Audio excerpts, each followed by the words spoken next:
Hi everybody, sorry I'm a little bit late today. Welcome to Lunchtime Live. I'm Pia from Stitches and Scraps. For those of you who are new here, this is episode 56, and today I'm going to show you how to knit the knit front and back increase. For those of you who are new here, Lunchtime Live is basically like my video newsletter. I just want to make sure that it's actually streaming. Okay, looks like we're good. So Lunchtime Live is basically my video newsletter. So I'm going to tell you a little bit about what's going on the blog, what's coming up for next week, and then I'm going to go into a little bit of a demo. And today's demo, we're going to do the knit front and back increase in knitting. So during the video, I'm going to mention a bunch of links, projects that are new on the blog, things like that. If you want to find any of those, go into the description on this video and you'll see a link there. In that link, that's the link to a blog post that basically has a list of everything we're going to talk about today. So you can always find anything we talk about there. And if it's not there, like if I talk about something I wasn't planning to, I'll add it later. Okay, so let us get started. And right off the bat, I want to show you, this is section 2 of the Mosaic Sampler Blanket Mystery Knit Along. This section, this part, is the Swiss Cross, and this is just one repeat. This is the sample that I use for my for the tutorials when I'm recording the tutorials, and I store it on a stitch holder when I'm not using it, just because if I put it on needles it would all fall out. But this was section 1 and this is section 2. I didn't bring the whole blanket down here and show you the full size because I don't want to give you spoilers on section 3, and I've already started on that. So section 2, the Swiss Cross, if you want a closer look, let's get a closer look at that. This is just released this week. And it's got a tutorial and the pattern was updated. So this is the knit along that we've been working on. So that is one item. That's what's new this week. Now let's talk about what's coming up. Okay, so coming up, this pattern is coming out on, I don't know what day of the week it is, but the 31st, the last day of July. This is for the Christmas in July make along. I actually had one other pattern in the same make along. That was the Date Night Clutch that I published a little while ago. So this is for the same event as that one, but this one is for pets. Do you guys know what it is? I'm gonna show you on my Millie. This is Millie's Instagram page, and she was modeling this for me. It is a dog snood. So there's two reasons to use these. One reason is that if you've got a dog with big floppy ears, it keeps their ears from getting in like a water bowl or anything like that because it holds their ears back. Hi, nice to see you. So we have a visitor from Brazil this time. That's exciting. But yeah, let me show you because you just popped on when I switched. So there is Millie in her snood, which is right here. So the first reason is to hold your ears back when they're drinking, if they've got big floppy ears. The other reason is in winter when it's really cold, some dogs are susceptible to ear infections, and their ears, they're just like ours. I mean, you get earaches and stuff from the really cold wind and all that. So this is like an ear warmer for dogs. So this pattern is coming out in 5 sizes, all the way from teeny up to super floof. Those are the size names, but I will have the measurements as well. So you measure your dog's head around here in front of their ears, and that'll tell you which size to make. That comes out at the end of the week on the 31st. And then I'm going to show you a sneak peek of something that's coming out in August. I've got 2 premium patterns coming out, which means they're not going to be free on the blog. I can't tell you more about it, but I'm going to show you one of them, and this will come out in August, like late August, I believe. This is my cable runner. It's a table runner with cables on it, so it's the cable runner. As you can see, I still have to weave in ends, but that one is coming out soon, and that is crocheted. I will also have a knit pattern coming out at the same time, and I'll show you that one next week. And then you'll see a lot of this because we're going to talk more about this as it gets closer. So that's all the news I have for the blog. So should we just jump into the demo? Today we're going to learn how to knit front and back. Now I didn't bring it down with me to show you, but that date night clutch that I had talked to you about, that clutch bag, that was made in seed stitch.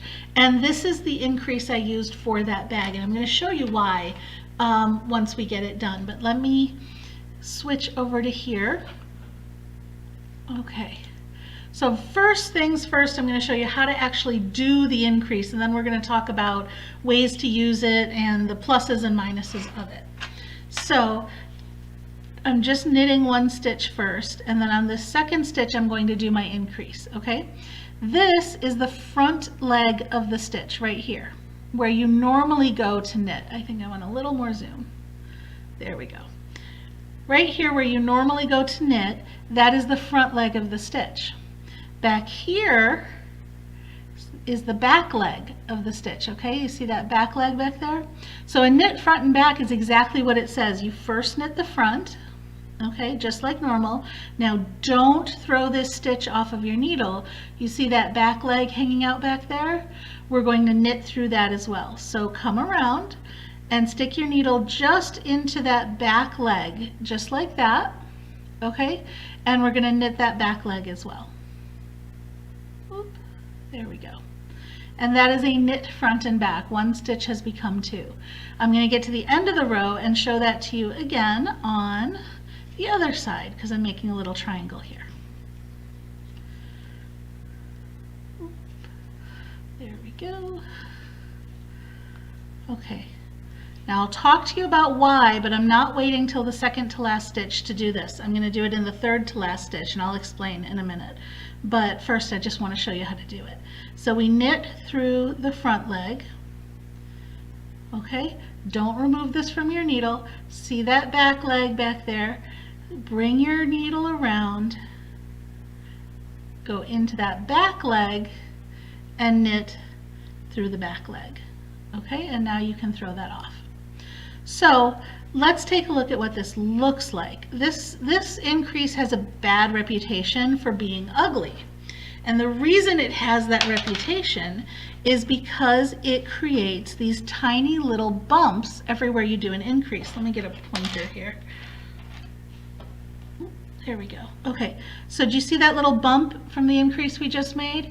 And then there's one from the last time, and there's one from the last time. So every time we make this increase, it leaves a little bump. And you can see the same bumps here. Well, people don't like the bumps messing up their pretty smooth stockinette, so the stitch has a bad reputation of being ugly. But not everything in knitting is stockinette. So this stitch is actually great in a lot of situations, and I actually don't find it that ugly along the edge anyway. But if you do, there's a lot of other places you can use this stitch. But first I want to talk to you about why we didn't do this in the same spot. Okay, when you look at this, it looks like there's 1, 2 stitches here and then the bumps, right? And there's 1, 2 stitches here and then the bumps, okay? And that's true, but you saw we didn't do them in the same place. When you do this increase, it makes the knit stitch and then it makes the bump. I'm going to call that a purl stitch because it looks like a purl stitch, right? So it makes the knit stitch and then it makes the purl stitch. So this increase creates a knit and a purl, okay? It always makes the knit stitch first and then it makes the purl stitch. So here we have one stitch that we just knit, then we have the knit and the purl. So it's 2 knits and a purl. Got it? If we did that here, this would be the knit. If we had made the increase in the second to last stitch, this would be the knit and this would be the purl, and that would look offset. So instead we put it here, where this is the knit and this is the purl, and now we still have 2 knit stitches. So if you want the purl part to fall in the same location, you have to move it to the right or forward 1 when you get to the end of your row, just to put that purl in that same location. So now when would you use this when would you use this increase to its fullest advantage? Well, first of all, it's easier than a lifted increase, right? And if you're doing garter stitch, that little bump's not going to show at all. So it's perfectly great for garter stitch. But what I love about this increase is working ribbing and seed stitch with it, because it creates a knit and a purl. So you can fit that into your ribbing or seed stitch pattern.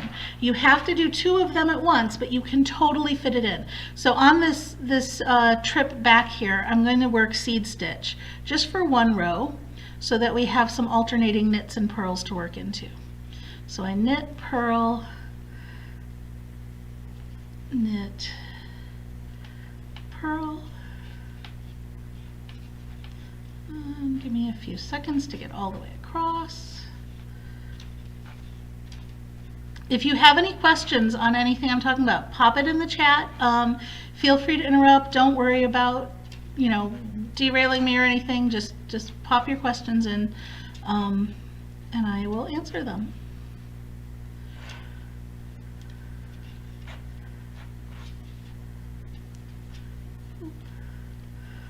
Okay, 1 more.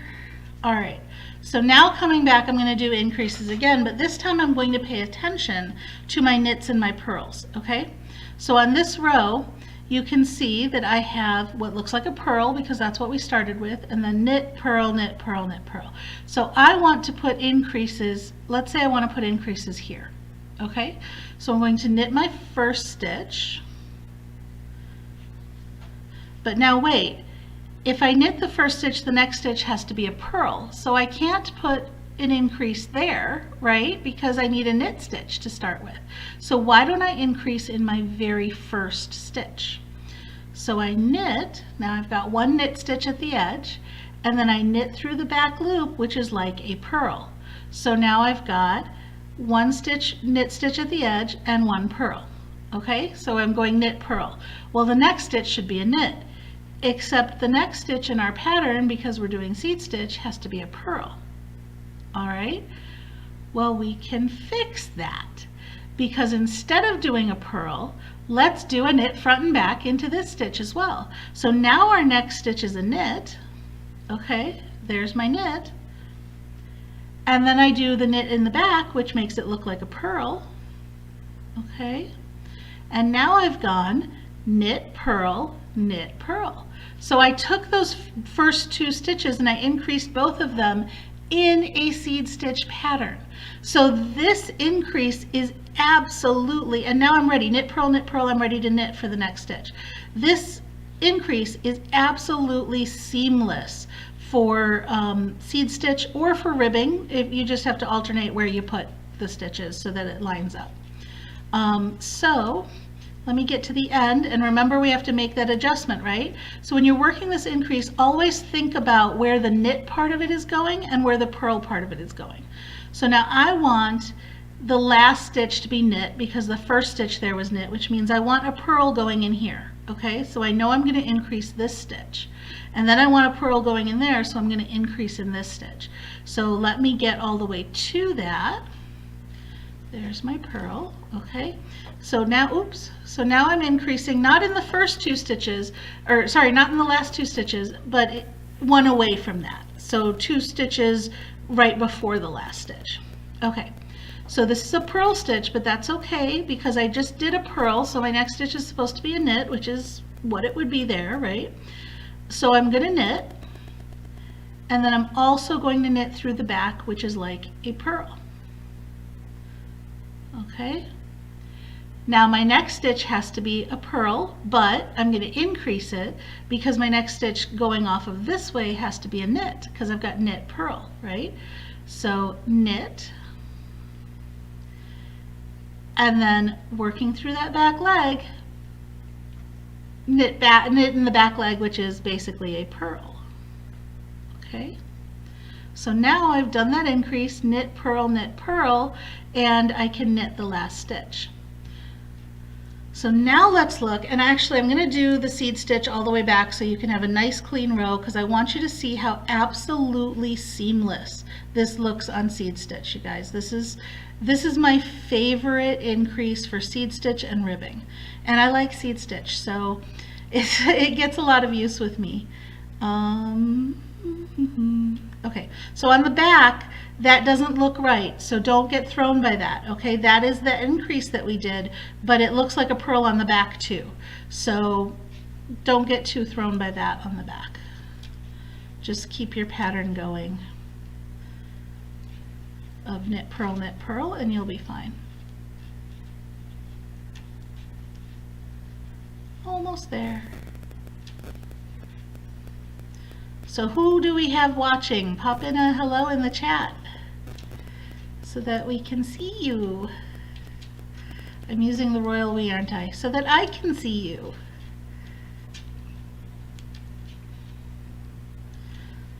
Almost to the end, and then we'll show you. One more. Oop. There we go. And this is exactly how I did the flap on that purse that I was telling you about. So now let's look at what we've done, and you'll see why I love this increase so much for seed stitch. Let me get my pointer here. Okay, can you find the increases? They're hard to see, right? Here's one where I went knit, purl, right? You see that little purl bump there. Sorry, I think I'm having trouble finding them. Jeez. There it is. That's the purl bump. Do you see that? That's the first increase. And then there's a knit, and then there's the purl bump. That's the second increase. So that, it's really hard to see. You see how it blends in so perfectly with the seed stitch? Because you're still maintaining that knit, purl pattern going across. And then here's the end, purl, knit, right? So perfect increase for seed stitch. Now on the back, it's a little bit easier to see because you see these 4 little bumps that look like purl bumps. That is where that increase was, right? 2 of them are actual purl bumps and 2 of them are the increases. So on the back it's not as seamless, but on the front of seed stitch, I'd be hard pressed to find the increase, unlike in stockinette. Same thing holds true for ribbing. You just have to shift it so that the stitches line up rather than alternate like seed stitch. And that is the knit front and back increase. Does anybody have any questions on how to do the increase? I know some of you popped in late, not late, but like later, so you didn't get to see all of it, but you can watch the replay. And all the links for everything I've mentioned, again, it's in the blog post that is linked in the description on this video. You may have to hit show more to see the links. And that's everything I have for you today. So I am just going to say have a great weekend, and I'll see you next week on Lunchtime Live. Bye.